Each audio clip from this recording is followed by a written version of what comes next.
Значи идејата со ИПА Дата како сајт е првично веднаш да ви ги понуди информациите за искористеноста на фондовите поделени по компоненти и на првиот екран веднаш може да се забележи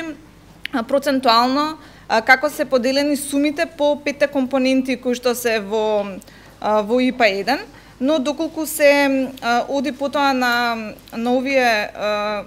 значи кругови, односно делови кои што треба да ги представуваат средствата кои што се планирани за секоја компонента, можете да ги забележите деловите на искористени фондови и неискористени, односно искористените се поделени на отворен повик, завршени проекти и проекти во тек. Можете да забележите, ситуацијата е многу слична со секоја компонента, точно пропорционално како во моментот стои ситуацијата со, значи, искористени наспроти неискористени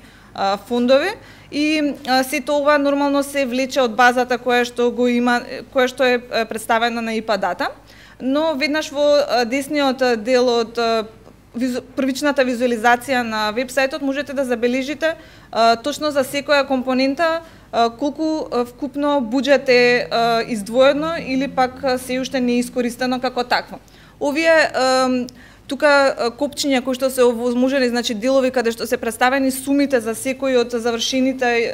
проектите во тек или повиците, ви се всушност линкови каде што ќе ви прикажат директно листа со сите проекти кои што влегуваат во оваа категорија. Можете да забележите дека